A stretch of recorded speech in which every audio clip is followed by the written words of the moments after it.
Hello everybody, this is Le Minimum Lovable Product. I am Marco Lanzi and I'm about to bring you behind the scenes of building digital experiences that people will love.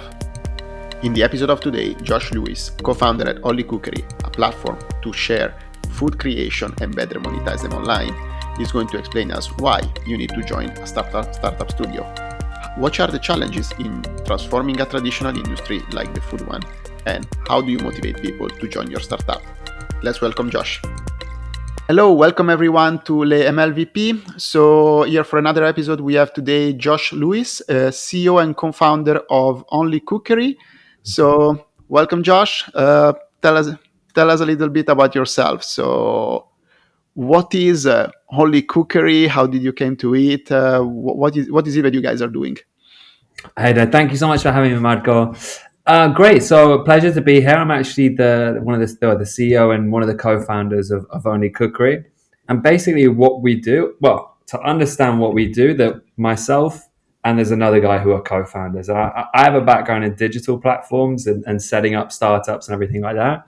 And the other co-founder approaches what we do from. He was an industrial engineer by trade, and he moved into the food business. And he's an interesting guy. He's half Italian and half German. So he has a very Italian side and a very German side. And obviously he loves food. And so both of us, we met at Demium Startup Incubator. And I approached it from a digital perspective, understanding how to create digital experiences. And he approached the problem from a social media, from an understanding what happens in this industry. So with both of our backgrounds, we came together and we really identified this two things. One, that the creator economy and the pandemic was essentially a proof of concept for the creator economy. So you saw huge ROI, huge exponential growth in all of these different industries. So I was very interested in that and understood how different tools are helping elevate certain creators and establish different revenue streams. And Alessandro's background is from food. So essentially we came together and from these two different perspectives, we understood that there was a big gap in the market. There was no dominating platform in terms of food creators, like there is with Patreon for podcasts or creators, like there is for Substack and journalism. There's this massive gap in the market for food. And food is like one of the biggest, most kind of clicked on, most visited websites and topics on the internet. So that's how we kind of approached it. And then we went in to do a bit more research. So essentially what we do is provide all the creator tools in one place for people to create digital experiences around food, whether that be recipes, videos, experiences like food tours, or whether that be, cooking classes, everything in one place for people to monetize their audience further, or to just provide everything that they do in one place that's good for their audience. Instagram is fantastic at what it does, which is gathering audiences, but you're only really limited to liking and commenting. And so obviously in a world of food where there's a lot going on, we set about creating a platform that the food was put first, and the creators were put first as well, so that they can create these experiences on their terms. All the different business models there. You can set up subscriptions, you can sell things individually. So really to empower the creators that are operating in the food industry. That's what we set about to do. Okay, no, that's super cool. So let me see if I understood correctly. So for example, let's say I love cooking. I try to do things that's not me. You don't want to see my creation. It's better that they stay like hidden, not from the world. But let's say you're passionate about cooking. You want to do something. You create your recipe or your special dishes and so on. You guys provide with a platform which enable me to actually tap into making my experience digital, bringing outside to the world, being subscription creation, and monetize it probably, I assume in some way, and really share it to the world beyond of like, hey, I took a picture, put a nice filter, look how good it looks. You guys provide more things beyond that to enhance the experience of food in digital world. Exactly that. That's beautiful. I'm gonna take that and use it. That's fantastic. Exactly as you explained. that is we provide the tools. So it comes in a variety of different ways. People are making money in a variety of different ways in food as well. Some are subscriptions, some are selling classes, some are all of these different ways, and they're all in one platform. So you could go just on selling classes, or you could go just on subscriptions, or you could do a hybrid of both. So it's really handing over these tools to the creators to create their experience on their terms. So some people are setting up, weekly calls. Some people are setting up, that you get through a subscription, and it's really about the community. We're seeing these verticals in the creator economy just exploding. And we really want to be the leading food network, really. For if you want anything to do with food, you can log into Only Cookery, and you can find food creators from all over the world. You can search via diet, and you can search via cuisine, and you can find exactly what you want from direct from the source, rather than what it is right now, which is like bland articles or whatever it is that you don't know the person behind it. What we're really searching for is that connection, and we're really trying to, as we call them, digital experiences. We're trying to bring those digital experiences to the forefront and make it about the food and the creator. Okay, no, that's super nice. That's like also what creates more connection than food. That's difficult to find. It's Maybe beautiful, eh? drinks, that could be arguable, but I think food is probably still Yeah, in the top one. And totally. I think on all of this is great. So you mentioned you guys are on so you actually met in an incubator. So that's how you came out with the idea, like cross-referencing knowledge and looking at the Mhm. market gaps. That's how you come out with the solution together with your co-founder. Mhm. So startup studio, incubators, accelerators, there are all the sort of those, let's say, agencies, let's call them agencies, Yeah. to accelerate and actually enhance your startup. So what are those, and why should you do it? Yeah, so I mean, I could only speak about my experience with Demium, and they call themselves like Real life example. We are here not to talk about theory. We're like, we want to see firsthand what do you experience, what you see. exactly. Great. So first, I would say number one, the biggest thing that hits you is being surrounded by people that are ambitious and that think the same way as you.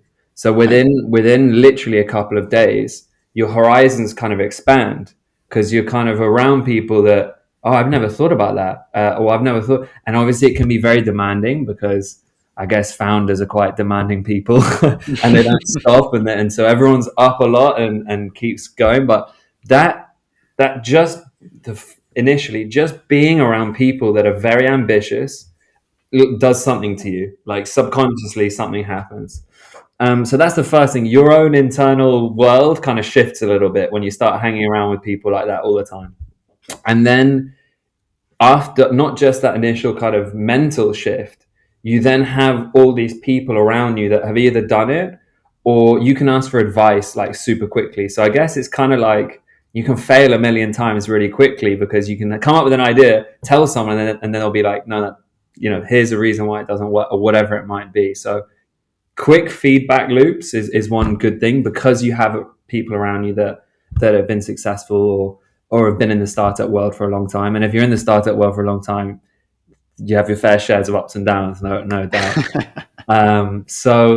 So there, yeah. So mentality, you kind of get this really good feedback loop. But the other thing is, if it's a good one, like Demian was fantastic for what we do, you have access to all the different things that you really need. So if you had a gap in, let's say, digital, or you had a gap in legal, you have access to multiple people's books of contacts that are willing to help you. So they kind of, you can help identify your blind spots and then help find people to kind of shore you up and give you that extra knowledge. So for me, it was fantastic because it helped my mindset. It helped me kind of test my ideas in a kind of battle world, a bit real, and then also the bits that you need help on, you can find that kind of help quite quickly.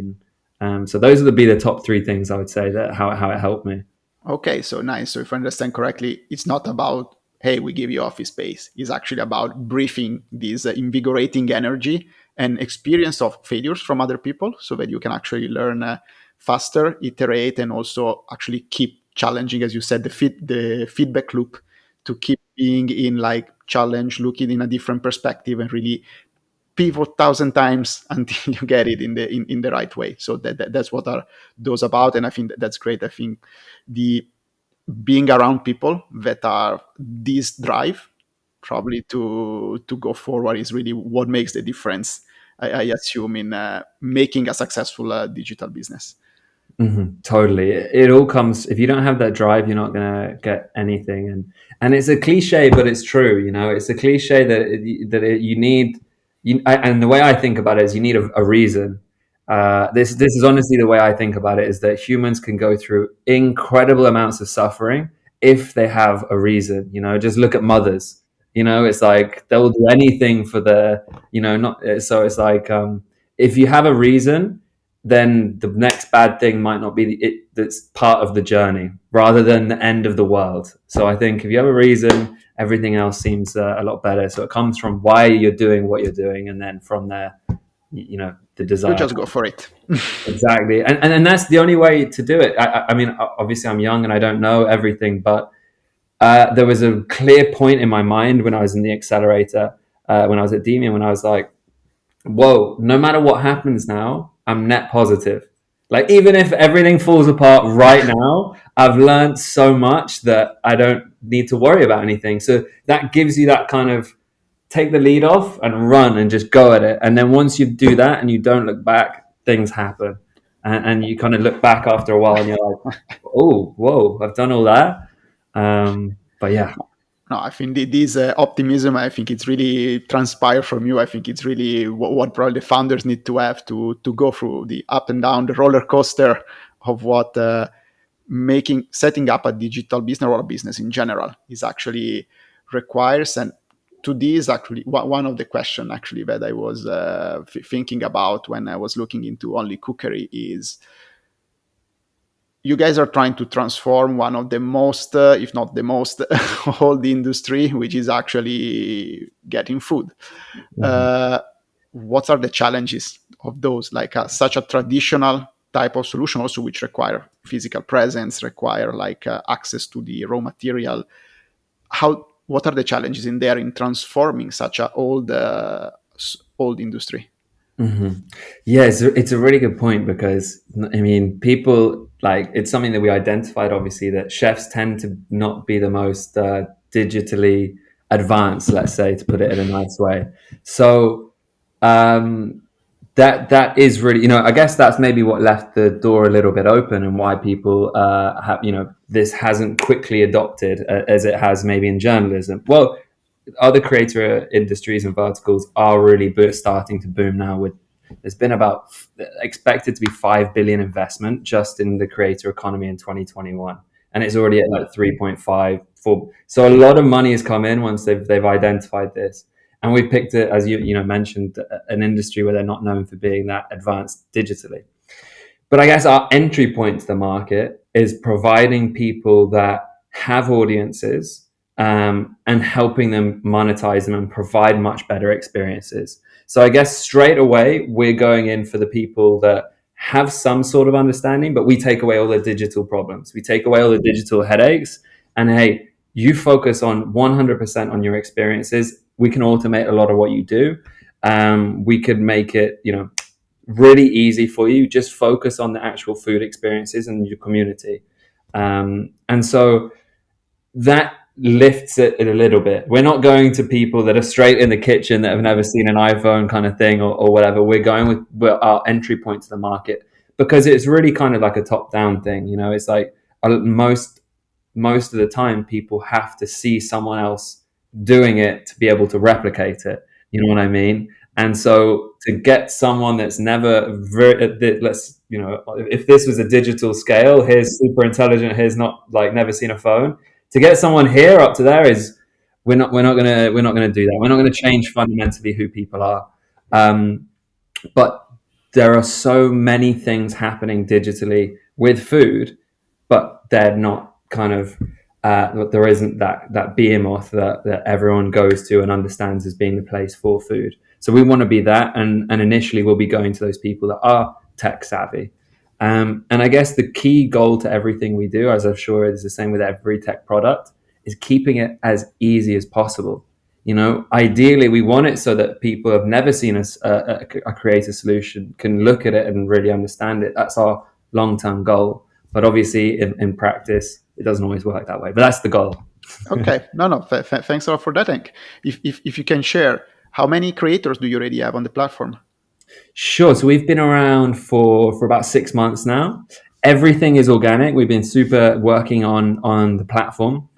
And so we've had about 250, 300 signups completely organic from finding us and everyone's starting their page and it's really good. Any country picking up in particular, or Yeah, so mainly English speakers. So the UK is our number one market, and then the US, and then different European countries and Australia as well. okay, nice.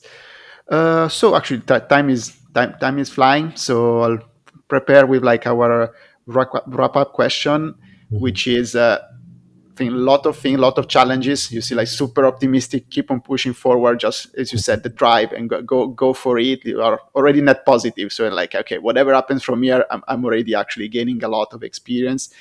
But my question is, how do you keep pushing? How do you keep motivating the people? And actually, how do you find people to accompany you into this journey to digitally transform the food industry and the food industry creation?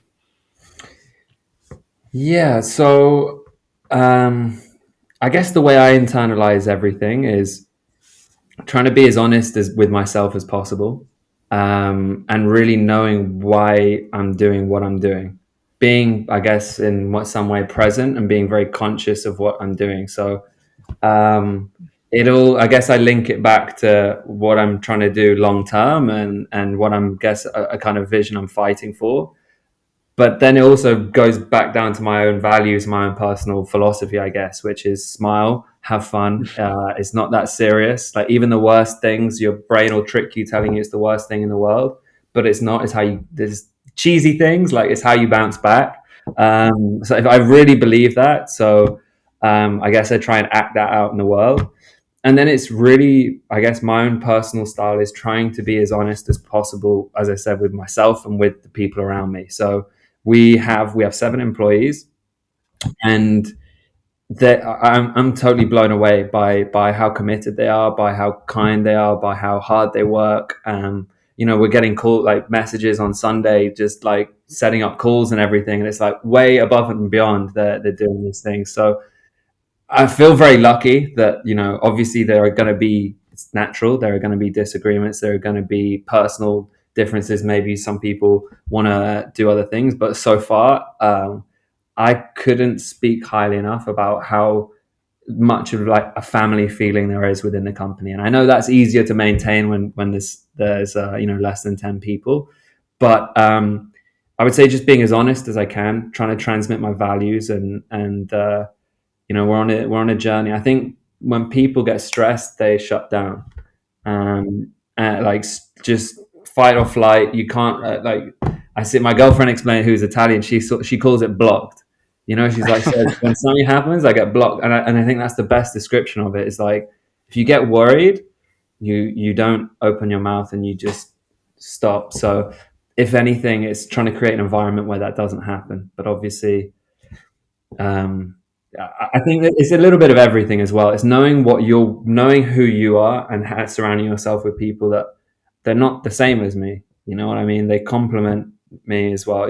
My co-founder Alessandro is a lot, as you can probably see, I'm quite upbeat and I'm quite like this, and he's a lot calmer than I am. And we balance each other really well. And the CTO, he's he's got 20 plus years of experience in the industry, and he's had a few successful exits. So his as another balance to us, as our three, it's really kind of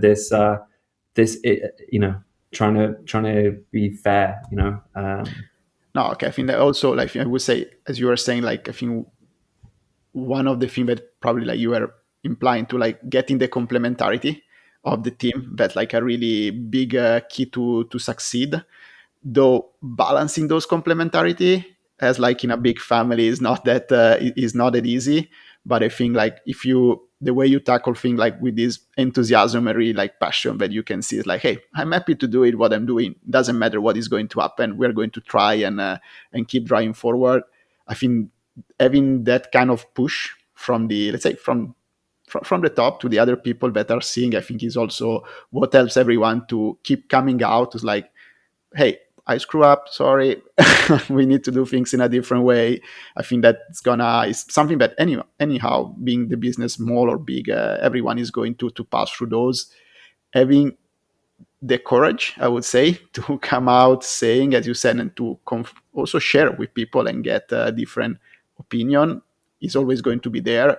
Be able to do that, I think it's motivating by itself, because if you see that people are happy to do it, even if mistakes are going to be there, it's just going to keep everyone pushing forward. So Totally. Exactly that. Exactly as you explained it. And in fact, there was a moment today that was a teachable lesson or a learnable lesson that happened with exactly that, and which was someone was afraid of trying new things. She was like, "Hey, but what if I?" And it was in social media, so she was like, "What if I do this and I get worse results next week? What happens?" I was like, "Well, then we learn. That's amazing. We know that we don't want to do that, you know." So it was this idea of detaching yourself from the result. Hold on one second. Perdón. ¿Es posible esperar un segundito? So yeah, I guess it's this idea of really detaching yourself from the result and being honest with yourself that you're doing the right thing and you're doing everything that you really can. And then once you know you're doing everything that you can do, you can just look around at people and be honest and be like, "Hey, I'm sorry I didn't do as I didn't achieve what we set out to do, but I want to gave it my best shot. What would you have done differently? How can we learn from this moment?" And I think when you have that attitude of it doesn't matter if obviously it does matter if you fail, but just not like not being attached to your personal value. Let's say that it's like everyone fails from time to time, and when you just detach yourself from, I always think about it in football. I love football. If you're a striker trying to score goals, you don't necessarily focus on all the goals. You focus on all the bits up to the goal, and then if you do those well, the goals come. So I think detaching yourself from the end result and really focusing on what you can, maybe it's kind of stoic and stoicism, just really focusing on what you can control, is the way. And then you don't worry about it. You just know you're doing the best you can do, hey?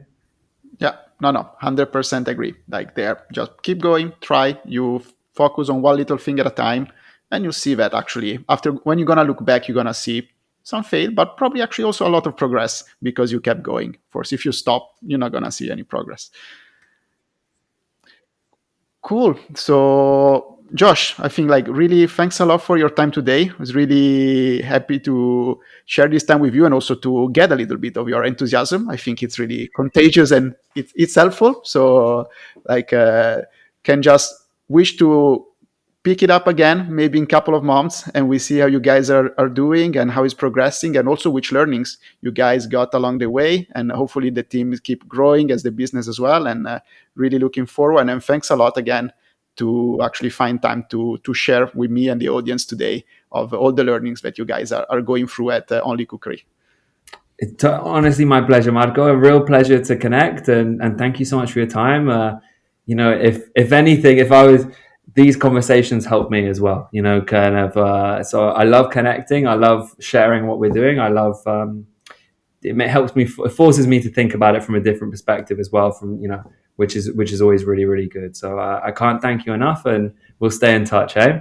Sounds good. Thanks a lot, Josh. Have a nice day. Thank you. You too, mate. See you Bye later. bye. Thank you for listening. I hope you enjoyed the show. If you're keen to leave a review or subscribe, it helps more than you know. I hope to see you soon in the next episode. Stay tuned.